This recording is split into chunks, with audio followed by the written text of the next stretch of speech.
ஒரு அரசன், அவனுக்கு வாரிசு இல்ல, தனக்கு பிறகு நாட்டை ஆளுகிற இளவரசன் யாரு முடிவெடுக்கணும்.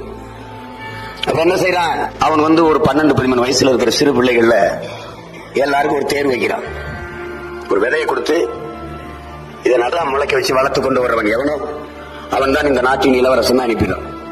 அது சிறப்பா எந்த செடி வளர்ந்துருக்கோ அந்த செடிக்கு சொந்தக்காரனை இளவரசனா தேர்வு செய்யணுங்கிறத அறிவிப்பு.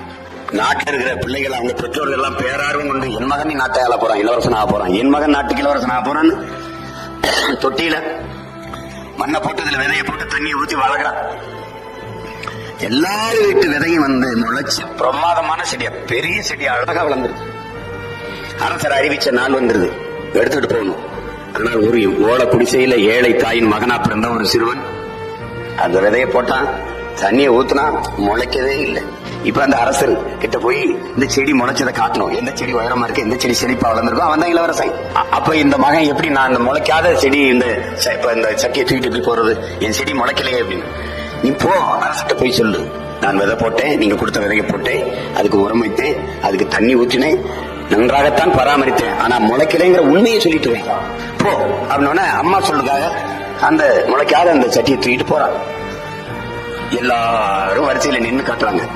பாக்குறவங்க பார்வையாளர்கள் இந்த செடி அருமையா இருக்கு, நல்லா வளர்ந்துருக்கு, இவன் தான் இளவரசனாவா, இல்ல இவன் தான் இளவரசனாவா, இவன் செடி நல்லா வளர்ந்துருக்கு, இவன் தான் இளவரசனாவான்னு தேடிட்டு இருந்தான். எல்லாம் பேசிட்டு தான் மன்னர் ஒவ்வொரு செடியா பார்த்துட்டு இங்கிட்டு போங்க, இங்கிட்டு போங்க, இங்கிட்டு போங்கன்னு சொல்றாரு.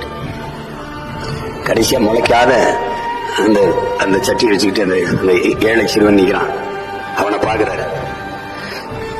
அரசே, நீங்க கொடுத்ததே இதுல நான் போட்டு அதுக்கு வேண்டிய அளவு உரம் வச்சேன், தண்ணி தொடர்ச்சியா ஊத்துனேன், நான் முளைக்கல அப்படின்றான். அவனை பார்த்து கட்டி பிடிச்சு, நீ தாண்டா இந்த நாட்டின் இளவரசன் தான், அப்ப நீங்க எல்லாம் இளவரசராகிறதுக்கு தகுதி இல்லை, நீங்க போகலான்றாரு. எல்லாரும் இப்படி ஏன் செடி முளைக்க பைத்தியக்கார நாய்களை, நான் கொடுத்தது உங்களுக்கு அவிச்ச விதைடா, அது எப்படா முளைக்கும்ட்டான்.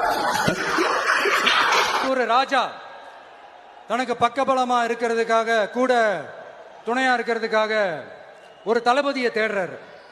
சரியான தகுதிகளோட ஒரு 10 பேர் செலக்ட் ஆகுறாங்க. ஆனா அதுல ஒருத்தர் மட்டும் தான் செலக்ட் பண்ணணும். அதனால அந்த ராஜா என்ன பண்றாருன்னா ஒரு டெஸ்ட் வைக்கிறாரு. அந்த 10 பேர் கையிலையும் விதை நெல்லை கொடுத்து இதை நல்லா வளர்த்து கொண்டு வாங்க, ஒரு 3 மாசம் கழிச்சு வாங்கன்னு சொல்லி அனுப்பி வச்சிடுறாரு. 3 மாசம் கழிச்சு வரும்போது அதுல ஒருத்தர் ஆளு உயரத்துக்கு வளர்த்திருந்தாரு, ஒருத்தர் தோல் உயரத்துக்கு வளர்த்திருந்தாரு. அதுல ஒரு 9 பேரும் நல்லா வளர்த்து கொண்டு வந்திருந்தாங்க. ஒருத்தர் மட்டும் வெறும் தொட்டியோடவே வந்தாரு. என்னன்னு கேட்டதுக்கு, நானும் தண்ணி ஊத்தி ஊத்தி பாக்குறேன், உரம் வச்சு வச்சு பாக்குறேன், வளரவே மாட்டேங்குது ராஜா, என்ன பண்றதுன்னு தெரியலன்னு சொன்னதுக்கு ராஜா அவரை கட்டி அணைச்சிக்கிட்டு, இனிமே நீதான் என்னுடைய தளபதி, எல்லா அதிகாரமும் உனக்கு தான் சொன்னாரு. ஏன்னா அந்த 10 பேர் கையிலையும் ராஜா கொடுத்தது அவித்த விதை நெல், அது முளைக்கவே முளைக்காது.